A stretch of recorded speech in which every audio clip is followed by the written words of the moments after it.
లోకేష్ గారి phone tap చేస్తున్నారు లేకపోతే హ్యాక్ అయిందని చెప్పేసి ఆ సంస్థ నుంచి అయితే తనకి మెసేజ్ వచ్చిందని చెప్పేసి మనకి వార్తలు వస్తున్నాయి. అయితే తెలంగాణలో ఫోన్ ట్యాపింగ్ వ్యవహారం అయితే ఎంతవరకు వచ్చిందో మనం చూసాము.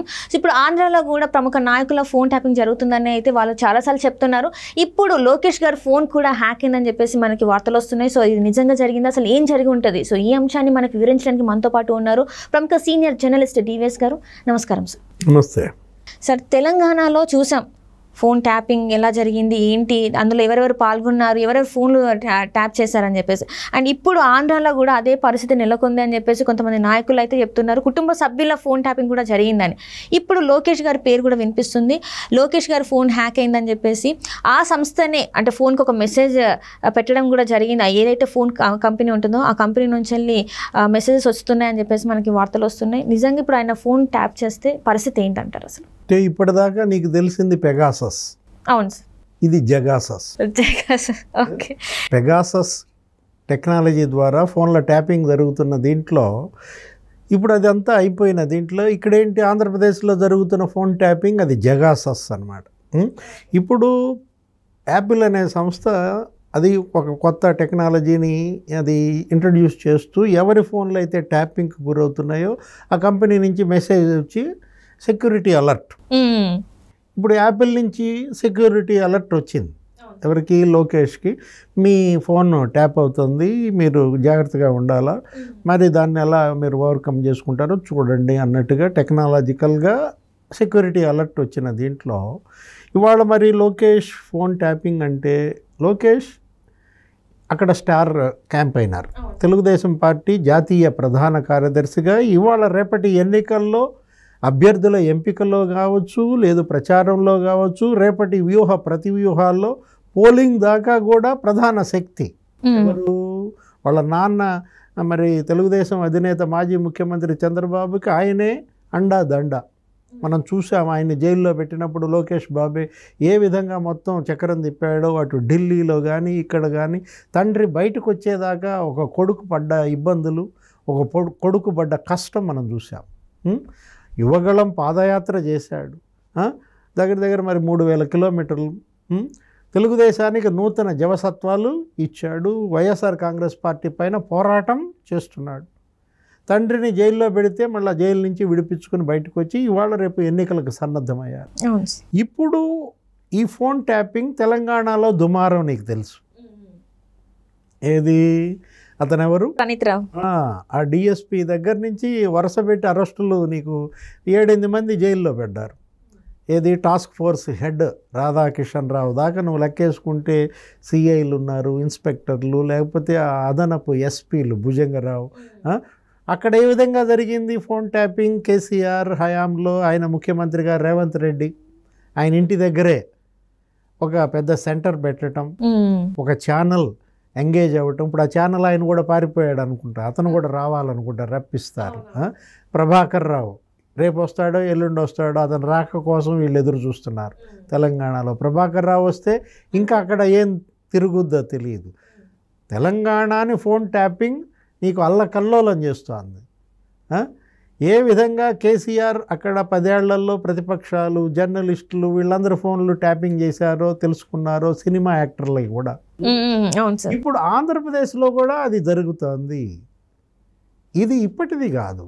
తెలంగాణది బయటకు రాకముందే, కేసీఆర్ భాగోతం బయటపడకముందే ఆంధ్రప్రదేశ్లో దాన్ని అలర్ట్ చేశారు. 4 ఏళ్ల క్రితమే మాజీ ముఖ్యమంత్రి చంద్రబాబు తన ఫోన్ ట్యాపింగ్ అవుతుందని ప్రధానికి లేఖ రాశారు. అమిత్ షానే అలర్ట్ చేశారు.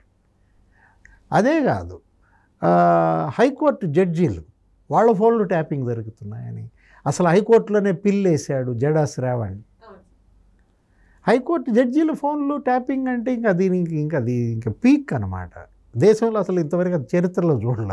సుప్రీంకోర్టు జడ్జీలు, హైకోర్టు జడ్జీల ఫోన్లే ట్యాపింగ్ అనే మాట రావడం మీడియాలో మనం చూసాం. అంటే ఏంటి? జడ్జీలు ఏ తీర్పిస్తున్నారు, వాళ్ళు ఏం వింటున్నారు, వాళ్ళు ఎవరే మాట్లాడుతున్నారు అనేది కూడా మరి ట్యాపింగా? అంతేనా సార్? నిన్న కాక మొన్న ఏం జరిగింది? పురంధేశ్వరి 22 మంది ఐపీఎస్ల మీద అసలు వీళ్ళు వైసీపీ కార్యకర్తల్లాగా పనిచేస్తున్నారని కేంద్ర ఎన్నికల సంఘానికి ఫిర్యాదు చేశారు. అవును సార్. దానిపైన నివేదిక కోరింది. సిఈసి ఇక్కడ ఉన్నటువంటి స్టేట్ ఎలక్షన్ కమిషన్ ఆ సిఈఓ ముఖేష్ కుమార్ మీనా ఇవాళ రేపో రిపోర్ట్ పంపిస్తాడు. అందులో ప్రధాన అభియోగం పురంధేశ్వరి కూడా ట్యాపింగ్ మీదే. ఆంధ్రప్రదేశ్లో జగన్మోహన్ రెడ్డి ప్రభుత్వం ఫోన్ ట్యాపింగ్ చేస్తోంది. దానికోసం కొల్లి రఘురామిరెడ్డి ఆధ్వర్యంలో పిఎస్ఆర్ ఆంజనేయులు రిపోర్ట్, దానిపైన మరి ఉన్నత స్థాయి విచారణ జరపాలి, దోషులను శిక్షించాలి. ఫోన్ ట్యాపింగ్ అనేది తీవ్రమైన నేరం. ఇప్పుడు మరి ఇక్కడ ఎలా అయితే రేవంత్ రెడ్డి ఇంటి పక్కనే ఒక సెంటర్ పెట్టారో, ఒక 17 మంది సిబ్బంది, ఒక 40 కంప్యూటర్లు, హార్డ్ డిస్కులు, నీకు విన్నావు కదా ఏది తెలంగాణ ప్రణీత్ రావు ఎపిసోడు, కరెక్ట్గా రిజల్ట్ వచ్చిన రోజే ఏం చేశాడు, అన్ని హార్డ్ డిస్క్లను మాయం చేశారు, పెండలను మాయం చేశారు, కొన్నేమో మూసీ నదిలో వేశారు, కొన్నేమో ఫారెస్ట్లో తీసుకెళ్ళి పడేశారు. చివరికి అల్యూమినియం పొడి దొరికింది. అల్యూమినియం పొడి పట్టుకుంది. అల్యూమినియం పొడి పట్టుకుని దుమ్ము దులిపింది అనమాట. దుమ్ము దులిపేసరికి ప్రణీత్ రావు ఎక్కడ పడేశాడు, ఎక్కడ కాల్ చేశాడు అన్నీ చెప్పాడు కదా. రాధాకిషన్ రావు కూడా చెప్పాడంట. చివరికి ఏం జరిగింది, ఏదో గెస్ట్ హౌస్లో భుజంగరావు మకాం వేసి అక్కడ నవీన్ రావు బీఆర్ఎస్ ఎమ్మెల్సీ గెస్ట్ హౌస్, వీటన్నిటికీ కూడా వీళ్ళ కార్యకలాపాలన్నిటికీ కూడా ఒక వేదికగా మారిందని, ఈ బ్లాక్ మెయిలింగ్, ఈ బెదిరింపులు, రియల్ ఎస్టేట్ వ్యాపారస్తుల్ని, సినిమా యాక్టర్లని వసూళ్ళు, డబ్బులు వాళ్ళ వాహనాల్లోనే తరలించడం, బీజేపీ వాళ్ళ డబ్బులు పట్టుకోవటం, కాంగ్రెస్ వాళ్ళ డబ్బులు పట్టుకోవటం, బీఆర్ఎస్ వాళ్ళ డబ్బులేమో వీళ్ళ వెహికల్స్లోనే తీసుకువెళ్ళడం. సేమ్ ఎపిసోడ్ ఆంధ్రాలో కూడా రిపీట్ అయిందా? ఆంధ్రాలో జగన్మోహన్ రెడ్డి ప్రభుత్వం ఎక్కడ సెంటర్ పెట్టిందంటావు? ప్రశ్నలు, ప్రజల్లో వస్తున్న ప్రశ్నలు. కరకట్ట మీద సెంటర్ పెట్టిందా? చంద్రబాబు ఇంటికి దగ్గరలో ఉండాలి కదా. మరి ఇప్పుడు ఇవాళ లోకేష్ బాబు మరి ట్యాపింగ్ అని చెప్పి అలర్ట్ వచ్చిందంటే ఉండవల్లిలో ఎక్కడ సెంటర్ పెట్టారు? మరి అక్కడ ఉన్నటువంటి ప్రణీత్ రావు ఎవరు? ఇక్కడ ఆంధ్ర ప్రణీత్ రావు ఎవరు అనేది క్వశ్చన్ మార్క్. ఇక్కడ ప్రణీత్ రావు పాత్ర అక్కడ ఎవరు పోషించారు? ఎవరో ఒకళ్ళు ఉండాలి కదా. టెక్నాలజీలో మంచి నిష్ణాతుడిని ఎవరిని పెట్టుకున్నారు? ఈ జగాసస్ ఏంటి? పెగాసస్ దేవుడికి ఎరుగు. ఇప్పుడు జగాసస్ బయటపడాలన్నమాట. అక్కడ రాధాకిషన్ రావు పాత్ర ఎవరిది? భుజంగరావు పాత్ర ఎవరిది? ఇవన్నీ బయటికి రావాలంటే ప్రభుత్వం మారాలి. రేపు పొద్దున కనుక ఎన్నికల్లో ప్రజలంతా అవుట్ రైట్గా తెలుగుదేశం, జనసేన, బీజేపీని గెలిపించారనుకో, మళ్ళా ముఖ్యమంత్రి చంద్రబాబు అయ్యాడనుకో, అంతా బయటకు వస్తుంది. ఎవరు అక్కడ ఏంటి అనేది బయటకు వస్తుంది. ఎవరు ఫోన్ ట్యాపింగ్లో ఎవరెవరు చేశారనేది కూడా బయటకు వస్తుంది. అంటే ఈ అవినీతి ఎవరైతే మాట్లాడుతున్నారో ఇవందరూ కూడా బయటకు వచ్చే అవకాశం ఉందంటారా సార్? జైళ్ళకి వెళ్ళాలి కదా. ఇక్కడ ఎలా అయితే జైళ్ళకి వెళ్ళారో వాళ్ళు కూడా జైళ్ళకి వెళ్ళటానికి సిద్ధంగా ఉండాలి. అంటే ఇక్కడ సార్ జగన్మోహన్ రెడ్డి గారి బెయిల్ కూడా మరి క్యాన్సిల్ అయ్యే అవకాశం ఉందంటారా? అంతే కదా. అప్పుడు అది ఇక అతను వన్స్ ఓడిపోతే జగన్మోహన్ రెడ్డి ఇంకా ఏం జరుగుద్ది?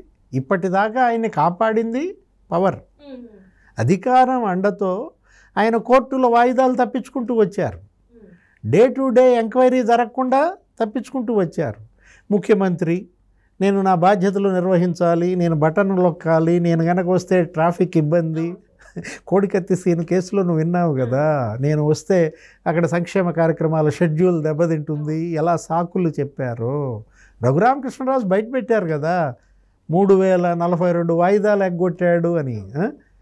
ఇప్పుడు ఆయన అధికారం ఉంది కాబట్టి 5 ఏళ్ళు ఇట్లా నడుపుకుంటూ వచ్చాడు.